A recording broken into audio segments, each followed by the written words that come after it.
ഇന്ന് വന്ന സാവരിയ ബസന്ത് എന്ന് പറയുന്ന 21 വയസ്സുകാരിയുടെ കൊലപാതകം നമ്മളെ ഇരുത്തി ചിന്തിപ്പിക്കുന്ന ഒന്നാണ്. ഇവിടുന്ന് ഒരുപാട് കുഞ്ഞുങ്ങൾ 20 വയസ്സോളം പ്രായമുള്ളവർ വിദേശങ്ങളിൽ പോയി മെഡിക്കൽ വിദ്യാഭ്യാസം നടത്താറുണ്ട്. കാരണം MBBSൻ്റെ അഡ്മിഷൻ വാങ്ങാൻ ഇവിടെ ഒരുപാട് ലക്ഷങ്ങൾ എണ്ണി കൊടുക്കണം, ഒരുപാട് കൊടുക്കണം. അപ്പോൾ അത്രത്തോളം കുറച്ച് ലക്ഷങ്ങൾ ലാഭമുള്ള സ്ഥലങ്ങൾ നോക്കി കുഞ്ഞുങ്ങൾ തിരഞ്ഞെടുക്കാറുണ്ട്. ഒരുപാട് പേര് റഷ്യയിൽ പോയി വിദ്യാഭ്യാസം നടത്തുന്നത് എനിക്കറിയാം. നമുക്ക് തന്നെ എത്രയോ ഇപ്പോൾ യുദ്ധം നടക്കുന്ന പല സ്ഥലങ്ങളിലും ഈ കുട്ടികൾ പോയി വിദ്യാഭ്യാസം നടത്തുന്നുണ്ട്. വിദേശ രാജ്യങ്ങളിൽ ഒരുപാട് സ്ഥലങ്ങളിൽ ഇതേപോലെ ചൈനയിൽ പോയിട്ട് മെഡിക്കൽ വിദ്യാഭ്യാസം നടത്തുന്നുണ്ട്. ഇതെല്ലാം കഴിഞ്ഞതിന് ശേഷം ഇവിടെ വന്നിട്ട് വീണ്ടും ഒരു കോമ്പറ്റീറ്റീവ് എക്സാമിനേഷൻ അവർ എഴുതി യോഗ്യത എടുത്താൽ മാത്രമേ ഇവിടെ മെഡിക്കൽ ആ ബിരുദം ശരിയായിട്ട് നമ്മളിവിടെ അംഗീകരിക്കുകയുള്ളൂ. ഇപ്പോൾ റേഡിയോളജിസ്റ്റുകൾ എന്ന് പറയുന്നവർ യഥാർത്ഥത്തിൽ നമ്മുടെ ഇവിടെ പഠിച്ച, അതായത് ഇന്ത്യയിൽ പഠിക്കാത്ത ആളുകൾ വെളിയിൽ പോയി പഠിച്ചിട്ട് വന്നു കഴിഞ്ഞാൽ അവർക്ക് ഇതേപോലൊരു ഒരു ക്വാളിഫയിങ് എക്സാമിനേഷൻ എഴുതിയാൽ മാത്രമേ റേഡിയോളജിസ്റ്റിൻ്റെ ലൈസൻസ് കിട്ടുകയുള്ളൂ. അത് ആണ് നിയമം. അപ്പോൾ അങ്ങനെ ഇത്രയൊക്കെ ബുദ്ധിമുട്ടി, അതായത് ഇത്രത്തോളം കടമ്പകൾ കടന്നായാൽ പോലും ഒരു മെഡിക്കൽ ബിരുദം വാങ്ങിയെടുക്കാനായിട്ട് ഒരുപാട് പേര് ശ്രമിക്കാറുണ്ട്, മാതാപിതാക്കളും അതുപോലെ തന്നെ വിദ്യാർത്ഥിനികളും.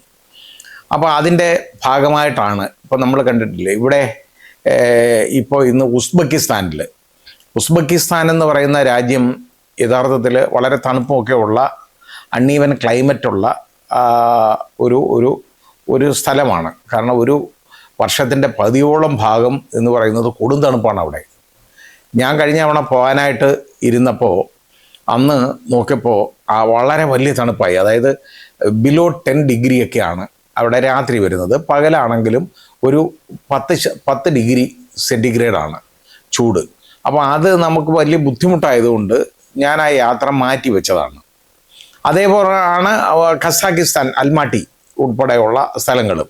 അപ്പോൾ അവിടെ ഇവിടെയൊക്കെ മെഡിക്കൽ കോളേജുകളുണ്ട് എന്നുള്ളതാണ് നമ്മൾ ആലോചിക്കേണ്ടത്. ഈ ഉസ്ബെക്കിസ്ഥാനിൽ വളരെ വിഖ്യാതമായ ഒരു മെഡിക്കൽ ഇൻസ്റ്റിറ്റ്യൂഷൻ ഉള്ളത് ബുഖാറ എന്ന് പറയുന്ന മെഡിക്കൽ ഇൻസ്റ്റിറ്റ്യൂഷനാണ്, ബുഖാറ മെഡിക്കൽ കോളേജ്. അവിടെ നമ്മുടെ വിദ്യാർത്ഥിനികൾ, നമ്മുടെ മലയാളികൾ തന്നെ ഒരുപാട് പേര് പഠിക്കുന്നുണ്ട്. അങ്ങനെ പഠിക്കാൻ പോയതാണ് ആലപ്പുഴ ജില്ലയിൽ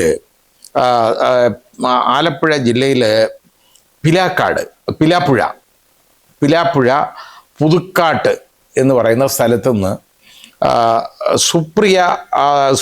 അതായത് സുപ്രഭ ഭവനത്തിലുള്ള ബസന്ത് മിനി ദമ്പതികളുടെ, അതായത് ബസന്ത് മിനി സുപ്രഭ, അവരുടെ സുപ്രഭ എന്നാണ് വീട്ടുപേര്.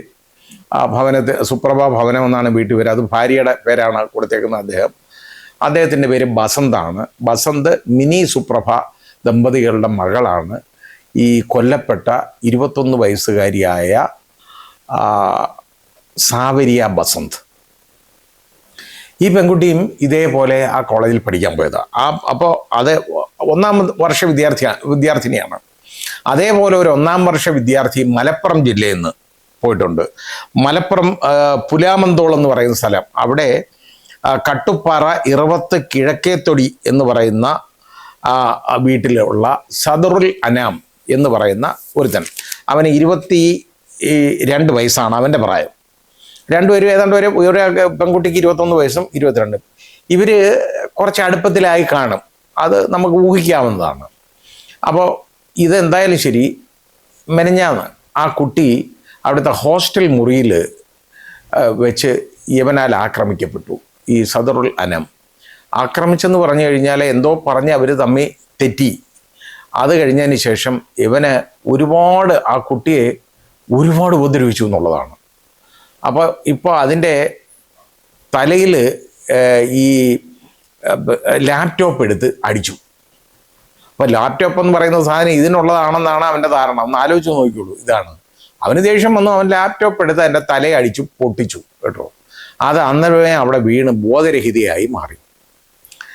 ഇവൻ തന്നെയാണ് ഈ കുട്ടിയെ ഹോസ്പിറ്റലിൽ എത്തിക്കുന്നത്. ബാക്കി സഹപാഠികളായൊക്കെ ഇത് കണ്ടെങ്കിലും ആരും ഇടപെടുന്നില്ല. അതാണ് ഒന്ന് നോക്കണം. സഹപാഠികൾ ഇവനെ അതേ കീഴ്പ്പെടുത്തി ഇവനെ അതിനെ ഉപദ്രവിക്കാതാക്കണ്ടേ? അതൊന്നും ചെയ്തിട്ടില്ല. ഇത് മാത്രമല്ല, ഇപ്പോൾ ഇതറിയാവുന്നവർ ഇപ്പോൾ ഇതിൻ്റെ ബോഡി ഇന്നിപ്പോൾ ഇവിടെ എത്തി.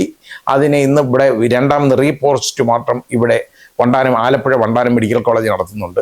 അതിന് ശേഷമാണ് അതിൻ്റെ ബോഡി സംസ്കരിക്കുന്നത് അതിൻ്റെ വീട്ടിൽ. അപ്പോൾ ഇത് ഒരാൾ പറയുന്നതാണ്, അത് ആരാണെന്ന് അറിയില്ല. ഇതിൻ്റെ പിതാവ്, ഈ കുട്ടിയുടെ പിതാവ് വസന്ത് പറയുന്നത് ഇതിൻ്റെ ശരീരത്ത് ഒരുപാട് ഉപദ്രവങ്ങൾ ഏറ്റിട്ടുണ്ട്. ഈ തലയിലുള്ള അടി മാത്രമല്ല, അല്ലാതെ തന്നെ ശാരീരികമായിട്ട് ഒരുപാട് ഉപദ്രവം അതിന് ഏറ്റിട്ടുണ്ടെന്ന് പറഞ്ഞു. വേറൊരാളാണെന്നുണ്ടെങ്കിൽ ഇന്ന് പ്രഖ്യാപനം നടത്തുന്നുണ്ട്. ആരാണെന്ന് എനിക്കറിയില്ല. ഈ വേവുമ്പോഴല്ല വാഴ വെട്ടാൻ പറ്റുള്ളൂ. അപ്പോൾ അയാൾ പറഞ്ഞു ഇത് മതം മാറ്റാനുള്ള ശ്രമം നടത്തി എന്നാണ്. അയാൾക്ക് എവിടുന്ന് ഈ വിവരം കിട്ടിയെന്ന് എനിക്കറിയില്ല. ആ പെൺകുട്ടി എന്തെങ്കിലും മെസ്സേജ് അതുണ്ടെന്നുണ്ടെങ്കിൽ അത് ശരിയായ കാര്യമാണ്, അത് അന്വേഷിക്കേണ്ടതുമാണ്. ഇപ്പോൾ ഈ സമയം നോക്കിയപ്പോൾ ഏറ്റവും നല്ലതാണ്. കാരണം ഇവൻ മുസ്ലിമായിപ്പോയി, ഈ പെൺകുട്ടി ഹിന്ദു ആയിപ്പോയി. അപ്പോൾ എളുപ്പ മാർഗമുണ്ട്. ഇത് മതം മാറ്റത്തിൻ്റെ ഭാഗമൊന്നുമല്ല. ഇതിൻ്റെ മണ്ടയടിച്ച് കീറിയത്. ഇതിൻ്റെ മണ്ടയടിച്ച് കീറി കഴിഞ്ഞ് ഇതിനെ കൊന്നാൽ മതം മാറുമോ? ഇല്ലല്ലോ. യവൻ മാനസിക രോഗിയെപ്പോലെ പെരുമാറുന്ന ഒരു വൃത്തികെട്ടവനാണ്. അവനെ ഈ കുട്ടി എങ്ങനെ അവനുമായിട്ട് അടുത്തു എന്നുള്ളത് എനിക്കറിയില്ല. ഏതായാലും ശരി, ഇതാണ് നമ്മുടെ പെൺകുട്ടികൾക്ക് പറ്റുന്ന അപകടം. ഞാൻ അത് പറയാനാണ് ഇത് പറഞ്ഞത്. ഇനി മതം മാറ്റാനുള്ള ശ്രമം എൻ്റെ ഭാഗത്തുനിന്നുണ്ടെങ്കിൽ ഉണ്ടായിട്ടുണ്ടെങ്കിൽ അതിനും അവൻ്റെ പേർക്ക് നടപടിയെടുക്കണം. അവൻ ഇന്നെങ്ങാണ്ട് വീട്ടിൽ വരാനിരുന്നവനാ. ഇപ്പം അവൻ നല്ല രീതിയിലാണ് ഇനി വരാൻ പോകുന്നത്. അപ്പോൾ അവിടെ ഉസ്ബെക്കിസ്ഥാൻ പോലീസിൻ്റെ കസ്റ്റഡിയിലാണ് അവനുള്ളത്. കുറ്റത്തിന് അവനെ അറസ്റ്റ് ചെയ്തേക്കാണ്. അപ്പോൾ ഇവിടെ ഒരു ഫോറിൻ കൺട്രിയിൽ വെച്ച് ഒരു ഇന്ത്യക്കാരൻ ഒരു കുറ്റകൃത്യം നടത്തിയാൽ അത് ഇന്ത്യയെ വെച്ച് നടത്തിയതായിട്ട് നമുക്ക് കണക്കാക്കാൻ പറ്റും. ഇവൻ ആദ്യം എവിടെ വരുന്നോ വന്നിറങ്ങുന്നോ അവനെ ആ ജൂറിസ്ഡിക്ഷനിൽ വെച്ച് അവനെ ട്രയൽ നടത്താം. ഇപ്പോൾ അവൻ തിരുവനന്തപുരത്താണ് എയർപോർട്ടിലാണ് വന്ന് ഇറങ്ങുന്നുണ്ടെങ്കിൽ തിരുവനന്തപുരം പോലീസിനാണ് അതിൻ്റെ ഇതുള്ള ആ ജൂറിസ്ഡിക്ഷൻ കിട്ടുന്നത്. കൊച്ചി വന്ന് ഇറങ്ങുന്നതാണെങ്കിൽ എറണാകുളം പോലീസ്, കൊച്ചിയിൽ ഉള്ള പോലീസിനാണ്, അതായത് നമ്മുടെ അവിടുത്തെ പോലീസ് സ്റ്റേഷൻ, നമ്മുടെ ഈ എറണാകുളത്ത് നമ്മുടെ എയർപോർട്ടുള്ള പോലീസ് സ്റ്റേഷനിലാണ്, അവർക്കാണ് അതിൻ്റെ ജൂറിസ്ഡിക്ഷൻ വരുന്നത്. ഇപ്പോൾ അതുകൊണ്ട് ഇവിടെ തന്നെ ഇതിന് ട്രയൽ നടത്തുന്നതിന് ഒരു ബന്ധപ്പാടുമില്ല, കാര്യം നടക്കും. ഇവൻ എന്തായാലും ഇനി രക്ഷപ്പെട്ടു പോകാൻ പോകുന്നില്ല, ഉറപ്പാണ്. കാരണം അവനെതിരെയുള്ള തെളിവുകളും ഒക്കെ ഉള്ളതാണ്. മറ്റ് സഹപാഠികളൊക്കെ ഇത് കണ്ടിട്ടുണ്ട്. മാത്രമല്ല ഇവനെ കൈയോടുകൂടി തന്നെ അവിടുന്ന് പോലീസ് കൊണ്ടുപോവുകയും ചെയ്തു. അവിടെ ഇതുപോലെ നമ്മുടെ പോലീസിനെ പോലൊന്നും അല്ല. അവിടെ എന്തെങ്കിലും ഒരു ഒഫൻസ് നടന്നാൽ അവർ അന്നേരം തന്നെ ഇടപെടും, അത് പിടിച്ചുകൊണ്ട് പോവുകയും ചെയ്യും. ഏതായാലും ശരി, ഇവനിപ്പോൾ പോലീസ് കസ്റ്റഡിയിലാണ്. അവിടുന്ന് ഇനി ഉസ്ബെക്കിസ്ഥാനും ഇന്ത്യയും തമ്മിൽ എക്സ്ട്രാഡിഷൻ ട്രീറ്റി ഉണ്ട്. അതായത് ഈ കുറ്റവാളികളെ കൈമാറുന്ന കരാറുണ്ട്. ആ ട്രീറ്റി ഉള്ളതുകൊണ്ട് തന്നെ ഇവനെ ഇന്ത്യക്ക് കൈമാറുന്നതിന് അവർക്ക് വ്യക്തപ്പാടൊന്നും വരികയില്ല. അവർ കേരള പോലീസിന് ഇവനെ കൈമാറി കഴിഞ്ഞാൽ ഇവിടെ ട്രയൽ നടത്തണം. ഈ പറയുന്നത് പോലെ അവൻ മതം മാറ്റാൻ ശ്രമിച്ചിട്ടുണ്ടെങ്കിൽ ആ ഒഫൻസിനും അതിനും അവനെ ചാർജ് ചെയ്യണം. മതം മാറ്റാൻ ശ്രമിച്ചു, അതിൻ്റെ വൈരാഗ്യം കൊണ്ടാണ് ഇത് ചെയ്തതെന്നൊക്കെ ഒരാൾ പറയുന്നത് കേട്ട് അത് എനിക്കൊരു വിശ്വാസ്യത അതിൽ തോന്നുന്നില്ല. മതം മാറ്റാൻ ശ്രമിക്കുന്നത് എങ്ങനെ ഇയാൾ അറിഞ്ഞെന്നുള്ളത് നമുക്കറിയില്ല. ഉസ്ബെക്കിസ്ഥാനിൽ നടന്ന സംഭവമാണ്. രണ്ടുപേരും അവിടാണ്. പിന്നെ ഇതെങ്ങനെ നടന്നെന്ന് വെച്ചാൽ ഈ പെൺകുട്ടി എഴുത്തോ ലെറ്റർ വേണം, അല്ലെങ്കിൽ അതിൻ്റെ മെസ്സേജുകൾ എന്തെങ്കിലും വേണം, അല്ലെങ്കിൽ ഇമെയിലുകൾ എന്തെങ്കിലും വേണം. ഇതെങ്ങനെ ഉണ്ടെങ്കിൽ ഈ പറയുന്നതിൽ കഴമ്പുണ്ട്. ഇല്ലെങ്കിൽ ഞാൻ ഈ പറഞ്ഞ പോലെ പുര കത്തുമ്പോൾ വാഴ വെട്ടുന്ന ഒരു പരിപാടിയാണ് ഈ നടക്കാൻ പോകുന്നത്. അങ്ങനെ ഒരു മതസ്പർദ്ധ ഉണ്ടാക്കുന്ന ഒരു കാര്യം പറയാൻ പാടില്ല. ഉണ്ടെങ്കിൽ അതിന് നടപടി വേണം. അത് വേണ്ടെന്ന് ഞാൻ പറയുന്നില്ല, വേണം.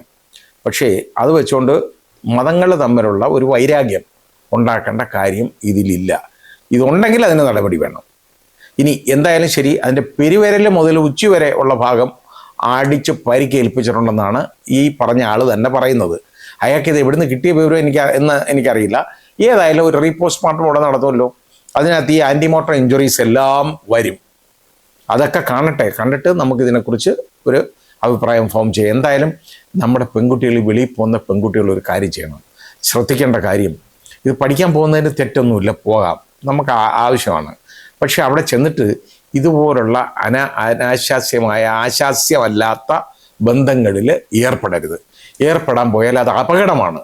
കാരണം ഈ വൃത്തികെട്ടവന്മാരാണ് ഈ ഒരുപാടെണ്ണം ഈ പ്രേമബന്ധങ്ങൾ മൂലമാണ് ഈ ഒരുപാട് കുഞ്ഞുങ്ങൾ കൊല്ലപ്പെടുന്നത്. അത് ഒഴിവാക്കണമെന്നുണ്ടെങ്കിൽ ഈ ബന്ധം അങ്ങ് ഒഴിവാകണം.